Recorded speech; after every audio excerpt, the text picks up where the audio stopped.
বাংলাদেশ বৈচিত্র্যময়। বাংলাদেশের এক এক অঞ্চলের মধ্যে যেমন ভাষার ভিন্নতা রয়েছে, তেমনি খাবারের মাঝেও ভিন্নতা রয়েছে। তেমনি আমাদের টাঙ্গাইলের একটি জনপ্রিয় খাবার নিয়ে চলে এলাম। এটাকে বিলাতির চাশনি বলে। মিষ্টি কুমড়াকে টাঙ্গাইলের ভাষায় বিলাতি বলা হয়। এটা রান্না করতে লাগবে পাকা মিষ্টি কুমড়া, চিনি, দুধ, দারচিনি, এলাচ, তেজপাতা। শুধু চিনি দিয়ে নয়, আখের গুড় অথবা খেজুরের গুড় দিয়েও রান্না করা যায়। তবে চিনি দিয়ে খেতে বেশ ভালো লাগে। আমি যেহেতু চিনিটাকে অ্যাভয়েড করার চেষ্টা করছি, তাই আমি আখের গুড় দিয়ে রান্না করছি। আপনারা চাইলে চিনি দিয়েও কিন্তু রান্না করে খেতে পারেন। চিনি দিয়ে খেতে বেশ ভালো লাগে। আমি এখানে সামান্য কিছু মশলা অ্যাড করে নিব, যেন মিষ্টি কুমড়ার যে একটা গন্ধ আছে সেটা যেন চলে যায়। আমি তেজপাতা, এলাচ, দারচিনি দিয়ে দিলাম। এখন কিছুক্ষণ জাল করে নিতে হবে। চুলাটা মিডিয়াম হিটে রেখে জাল করতে হবে, নাহলে কিন্তু নিচে লেগে যেতে পারে।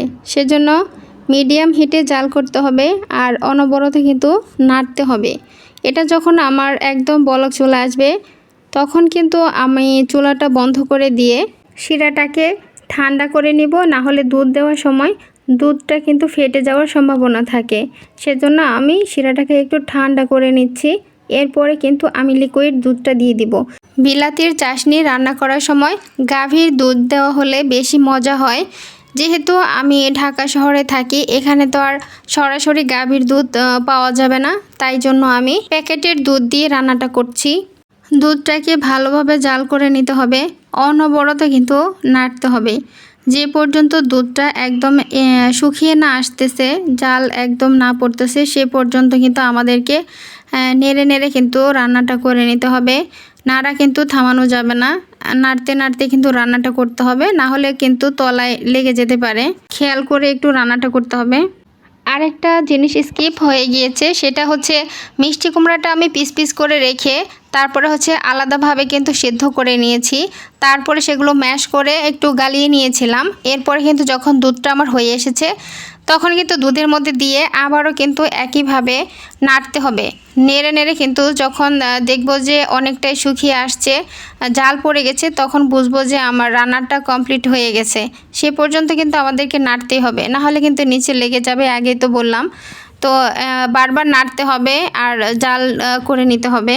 অবশ্যই আপনারা চিনিটা একটু বুঝে দিবেন, যে যেরকম মিষ্টি খেতে পছন্দ করেন ওই অনুযায়ী দিয়ে নেবেন। আমি যেভাবে রান্নাটা করলাম স্টেপ বাই স্টেপ যদি এভাবে রান্নাটা করেন, দেখবেন যে খেতে কিন্তু অসাধারণ লাগে। এটা কিন্তু আপনি ভাতের সাথে, গরম ভাতের সাথে খেতে পারবেন। তারপর হচ্ছে রুটি দিয়ে খাওয়া যাবে হালুয়ার মতো। তারপর হচ্ছে আপনি চাইলে এমনিও খেতে পারবেন। আমার কাছে ভালো লাগে মুড়ি দিয়ে খেতে, আর হচ্ছে এমনিতেই যদি খাওয়া হয় সেটাও আমার কাছে ভালো লাগে।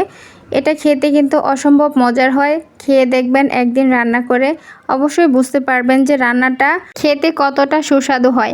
অনেকেই মনে করবে মিষ্টি কুমড়া দিয়ে, দুধ দিয়ে এগুলো আবার কেউ রান্না করে খায় নাকি? হ্যাঁ, এভাবেই কিন্তু রান্না করা হয়। যেহেতু আমরা বাঙালি, আমাদের খাবারের বিভিন্নতা রয়েছে।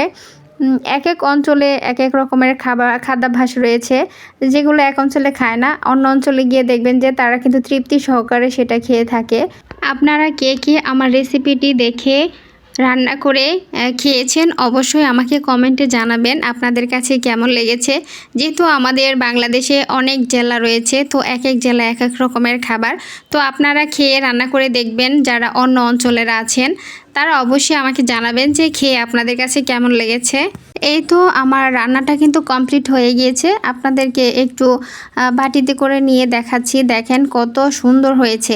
এটা এখন দেখতে একটু যদি পানীয় পানীয় লাগছে, তবে যদি একটু ঠান্ডা হয়ে যায় তখন কিন্তু এটা আঠালো হয়ে যাবে। তখন কিন্তু দেখবেন যে এটা খেতে অসম্ভব মানে মজার হয়।